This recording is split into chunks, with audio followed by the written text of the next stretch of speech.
Welcome to the Breast Cancer Rehabilitation and Wellness Summit. My name is Denise Stewart and I'm your host from Brisbane, Australia. Today we'll be talking with Terri Coutee about the significance of making a decision for having breast reconstruction. And so welcome, Terri. Thank you so much for this opportunity, Denise. I think this is a wonderful platform you're providing for breast cancer patients. So thank you very much for the opportunity. I'm happy to share my thoughts today. So Terri, you started as someone that went through the experience about making that significant decision about having breast reconstruction. And then you've used your experience to then be an advocate and being able to provide educational information for others. Can you give us a little bit of a starting point as to what drove you into providing that as a service?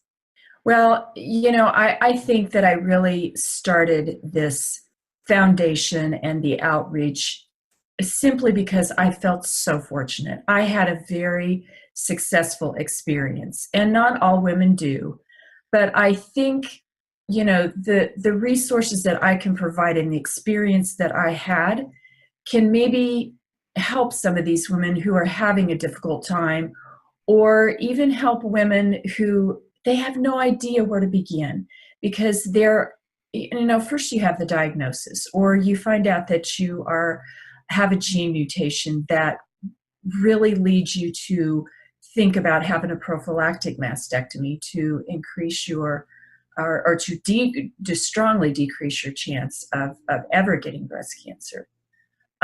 So I wanted to help them through this process because it takes planning after the diagnosis. And then you have to think about, what kind of reconstruction do I want? In my instance, I wanted to use all my own tissue. I'm a bit of a purist and I didn't want anything foreign in my body. And so there's that decision to make. There's women who want to have implant surgery. There are women who may not be candidates for DIEP flap, and they have to look at alternative methods if they want to use autologous or using their own tissue. So there's just a ton of information to process, and then where do you find those resources? So my foundation really was started to just provide that plethora of resources, and I do it by connecting with other patients. Most importantly, in my mind, I do it by connecting with some world-class board-certified plastic surgeons, because it's tough to find someone who's done it successfully, and many times, especially for DIEP flap, for autologous tissue, patients have to travel because, at least in the US, and Denise, there are plenty of women on my journey page who are from Australia, they're from England, they're from the UK, they're from South Africa, just all over the world. And so to find a surgeon who will sit and talk with them about this process, many times women have to travel. I did. I traveled 800 miles. So just providing all of those resources is so important. You've raised quite a few issues already, Terri, and one is that it can be a decision that is made right up front or at different stages. And I'll just, because I've read a little bit about your journey, Terri, you didn't go straight into this decision because you'd had an experience of breast cancer before. So this had been probably on your back burner for a little while. And so there's about timing, and it's about availability of information. And I guess what I'm hearing from you is that people need to not just use the first person and the local person as the only resource. Yeah, that absolutely is true, Denise. With breast reconstruction, it doesn't have to be an immediate decision. Now, I want to clarify that, because when I say immediate decision, um, I want to tell you the difference between immediate reconstruction and delayed reconstruction. But here's the thing about breast cancer. Um, Breast cancer is seldom a emergency decision event. Many times it's a psychological emergency event. And in many ways, that's what happened for me, my second diagnosis, and what led me to reconstruction. Um, to be quite honest, my breast surgeon, who was in the town that I lived in, she told me about deep flap, and I was on board to do it. But because it was my second diagnosis, and because her schedule was going to put me out having a mastectomy, if I didn't do it like within the 2 weeks that she was going to be there, she wasn't going to return then for another 4 weeks. And psychologically, I could not personally deal with that. And I told her, I said, I want to remove the vessels that cause the cancer. I'll research deep later. Now, that's okay if you find a wonderful surgeon who's well qualified, skilled. I have more scars because I had delayed deep flap, but the placement of my scars and the skill of my surgeon gave me the most incredible results. When women talk about, or when physicians talk about immediate breast reconstruction, many times they're talking about having the mastectomy and reconstruction all in the same day, really the same surgery. So the breast surgeon might come in and do the mastectomy, and then following that, the plastic surgeon will come in and do the reconstruction. So what that offers a woman is less scarring, and psychologically, she wakes up with breasts.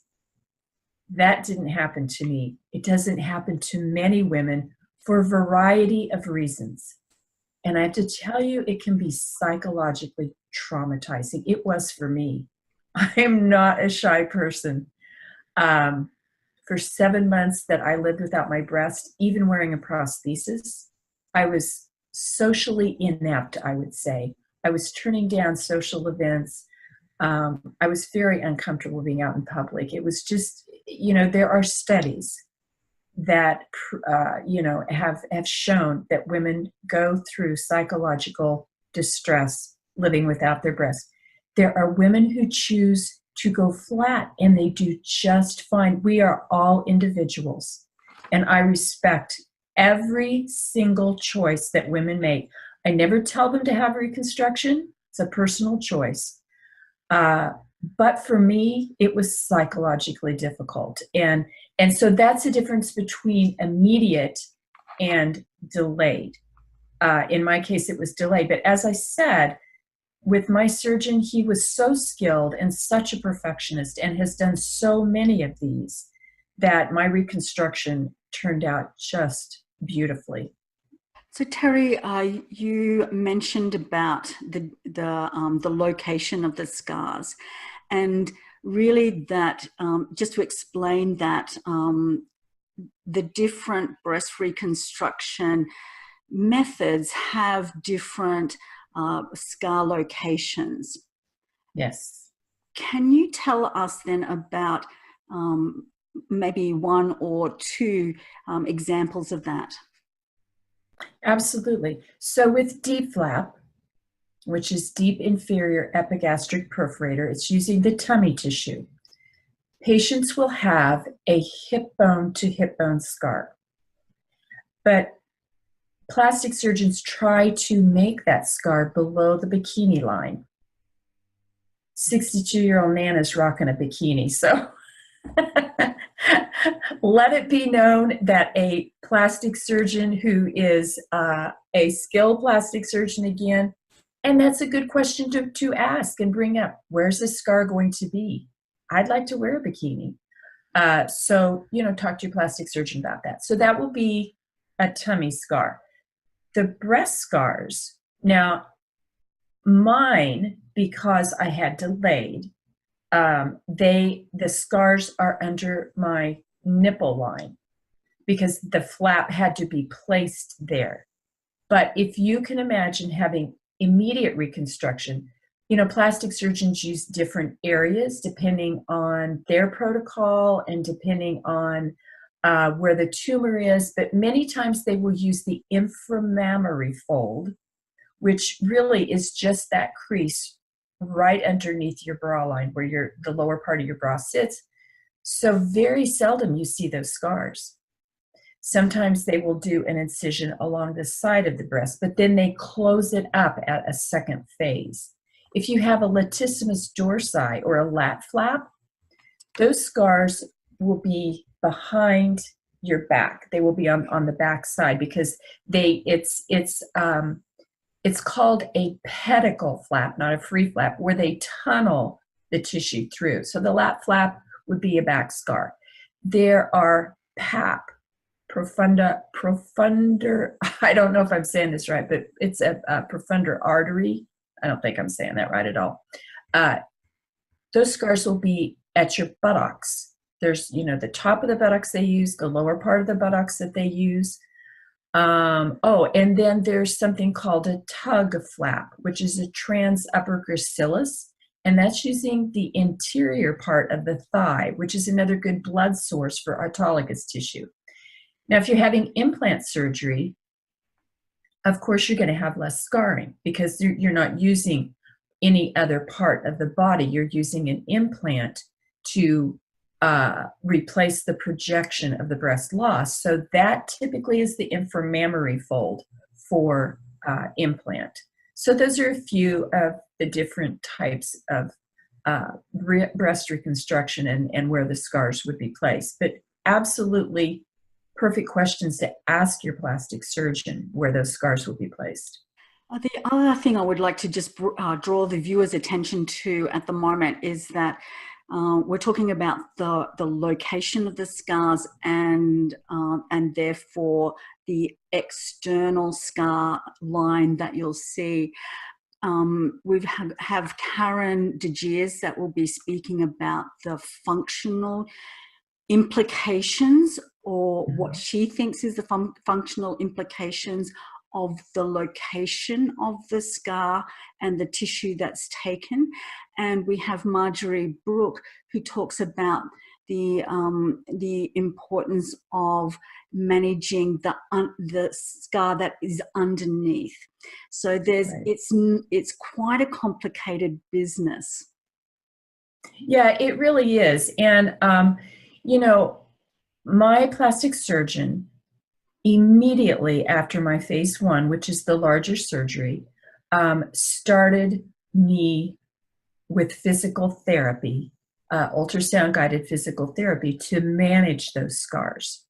Because, scars are living things and they morph at different stages into different hardness, different coloration. It depends on your skin pigmentation.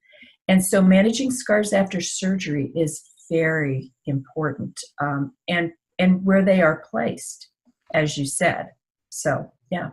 Do you have information about what, you go to conferences and you're talking to all these people, what the latest thinking is? Well, one thing that I have seen change in talking to plastic surgeons, not only at conferences, but through research, is something called ERAS protocol, Enhanced Recovery After Surgery. That protocol was not in place when I had my DIEP flap, so I was in hospital 5 days. And there are centers now using ERAS protocol, and patients are exiting hospital much quicker. They are starting on solid food much quicker. It gets their system moving much quicker. And the catheter does not have to be, the Foley catheter does not have to be placed for the same extended length of time that I had, when I had my surgery in 2014. So the exact name of it, enhanced recovery after surgery, is just that. Patients are exiting hospital sooner, and they're also using an operative pain block that is a long-lasting pain block, and patients are not coming out of surgery using heavy opioids. They're using things like, just Tylenol and Celebrex and some other things. I wrote a blog on the enhanced recovery after surgery. So, you want your body, our bodies are machines, and you want them to keep in movement, in motion, even after surgery. And it really does help with quicker recovery. If a patient isn't lying in bed and they're doped up on a lot of heavy opioids, avoid some of the nausea after surgery with anesthesia. So that's one thing that has changed and that I learned about speaking to physicians, going to conferences. I suppose some of the other advancements, I would say, are some of the very intricate microsurgical procedures being done with lymphedema.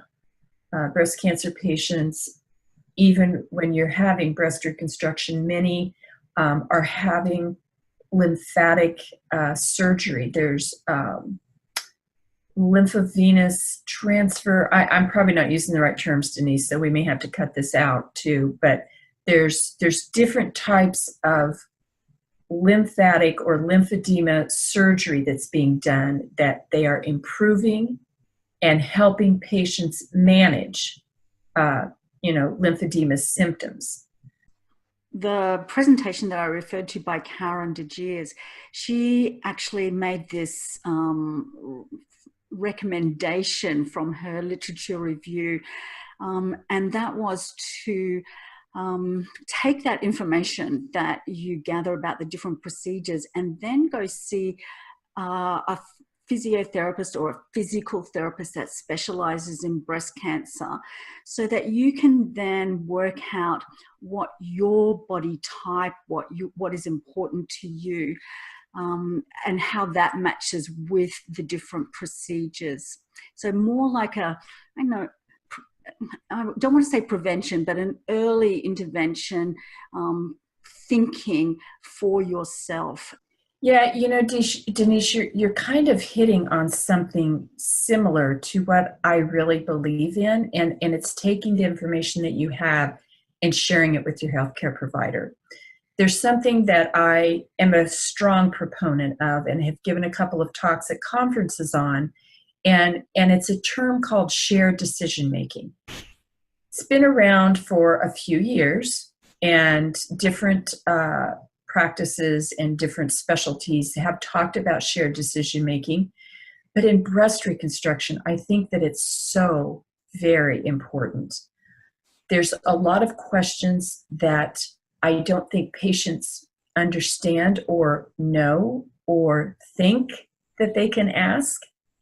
And so through my foundation, I want to try to provide and encourage patients to have that shared decision-making conversation because, like you said, I think in many ways it can prevent some things in the future that they may not be happy with in their outcomes. I think patients have to be very comfortable being open and talking to their plastic surgeons about, exactly what the aesthetics is that they want to look like. And then what about their lifestyle? You go into a surgery, you may be a very healthy woman, or maybe you have some comorbidities that they have to deal with, but what is it that you want to do, and what is it that your life looks like after plastic surgery and after healing from this surgery? Those are all valid and honest questions to talk to your healthcare provider about, all part of this shared decision-making conversation that's so important to have, with your plastic surgeon when you're going through breast reconstruction. In the process of shared decision-making, what I've discovered as a resource for breast cancer patients, anyone affected by breast cancer, and that could be men, women, people who are metastatic, caregivers, people with gene mutations, nurse practitioners. There is a new tool that is called, it's a new app. And I'm actually going to have it on my pages, both the foundation and the blog page. And it's a breast advocate app. It's free. It's free to breast cancer patients. And what it allows a patient to do is to customize their diagnosis, customize their situation, and it has so much information on there for their particular situation. It has evidence-based research. It has a community component to it. They can talk to other patients. They can talk to other physicians and ask questions. It's really a wonderful app, and it's for Android and iPhone. I'm also going to put a link to that on my pages. It's on there now, but we're tweaking it a little bit.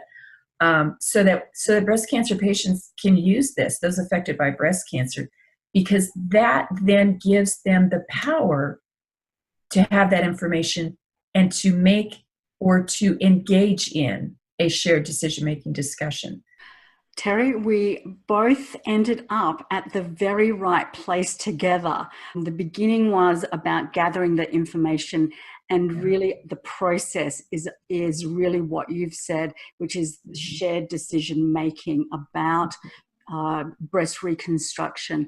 And if we can then link people to your website, so that'll be on this page, and also at the bottom of the page is the Foundation 96, who has a list of service providers, because that's the other thing, is trying to find somebody that has that information and that knowledge.